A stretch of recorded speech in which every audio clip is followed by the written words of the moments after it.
It's One Piece Daisuke Mochi.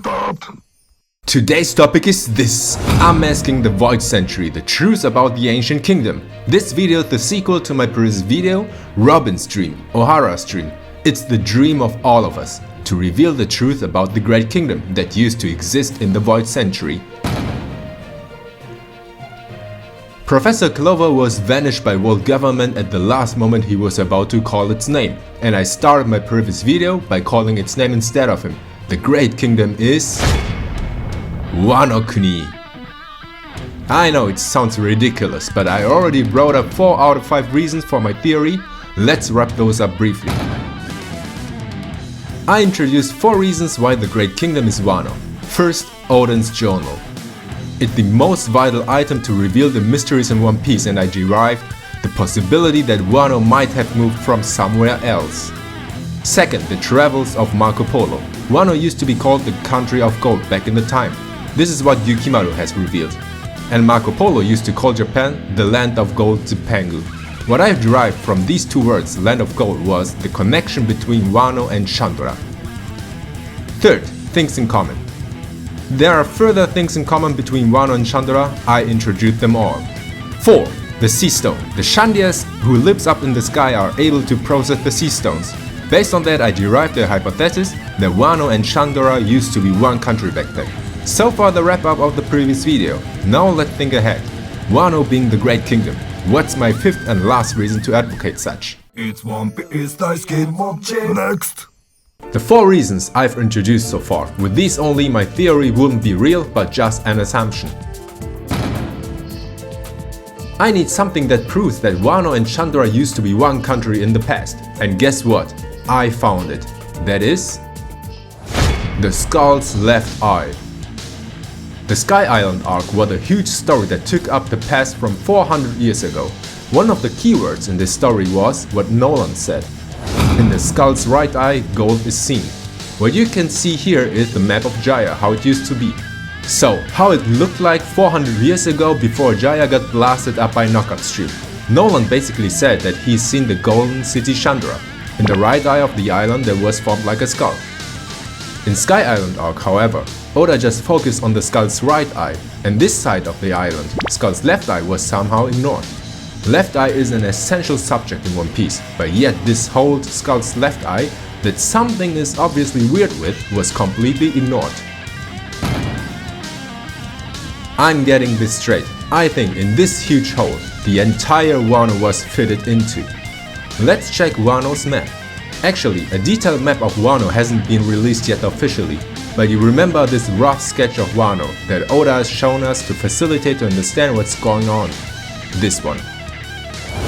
It's kinda deformed, so not precise at all. Further, to enter Wano, you have to go up the huge waterfalls. It means the Wano island is surrounded by mountains, or the island itself is located on a mountain. Based on this info, I found another Japanese YouTuber replicating this deformed map, which is this one.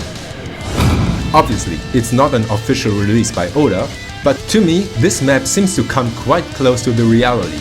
And if we rotated this map and put it into the map of Jaya. Come on guys, doesn't it fit like perfectly? In addition to the 4 reasons I've talked about last time, now this evidence. What we can now deduce is Wano used to be located at the skull's left eye of Jaya, next to the golden city Chandra. These cities used to be one country. We are getting closer to the core of the theory.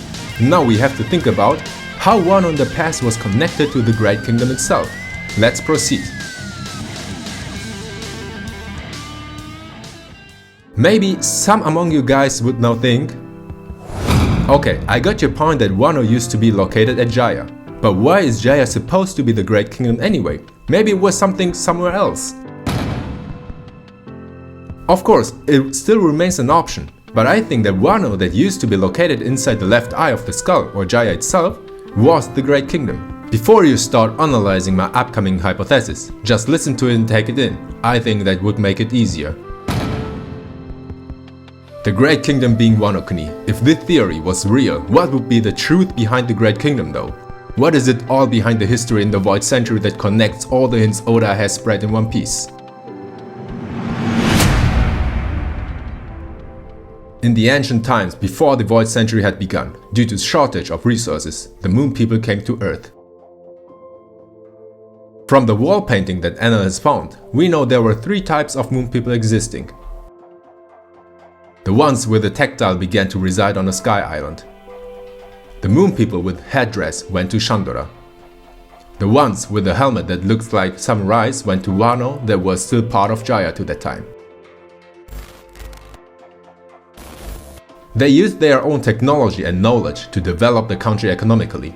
People all over the world got to know of this country as the Golden City, and the Void Century has come. In order to destroy the ancient kingdom, the rulers of 20 nations have assembled, and the war between Great Kingdom versus 20 nations has begun. This ancient war, that has been tributed from the 100 Years' War from real history, both sides didn't pull back at all and turned a long-term battle. The Great Kingdom, however, became more and more inferior due to the numbers of soldiers of the 20 nations. They've sensed they are gonna lose, and started to prepare to entrust everything to the future. The one who sadly became the last king of the Great Kingdom was Joy Boy. This scenario is 100% linking to the story of Knights Templar, their last Grandmaster Jack de Molay. Joy Boy and his allies knew they are gonna lose, but no matter what, they had to protect the Kozukis who will be needed when it comes to overthrow the world someday, the poneglyphs which the true history had to be carved in, and the last, the One Piece. Having prepared everything, they had to decide to move out from Jaya. At this point, they've decided to move not only Wano but to split into 2 and to move away. This is also a tribute to Knights Templar. After losing their last Grandmaster Jack de Molay, the remaining members became either mason craftsmen and hid themselves, or the others became pirates and traveled through the world. The remnants of the Great Kingdom complied with the last comment of Joy Boy and split themselves into the Kozukis, who became mason craftsmen, hiding themselves, and isolated themselves from the rest of the world. The others became pirates, carrying the initial D in their names, hiding One Piece and laughter, and spread the poneglyphs all over the world.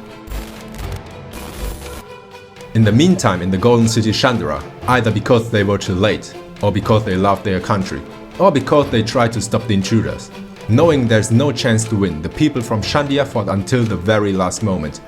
Eventually, the Golden City Shandora was fallen. A very few remnants who survived this war was blasted up to the sky by Knock Upstream 400 years ago and currently living in the Sky Island. So how was that? This is the history of Shandora, the history of Wano, and the history of the Great Kingdom. To be honest, this is of course just a hypothesis of a One Piece fan. But there are parts of One Piece that can be explained with this hypothesis. It's also true. And I believe it's worth it to consider about this scenario at least. Bye.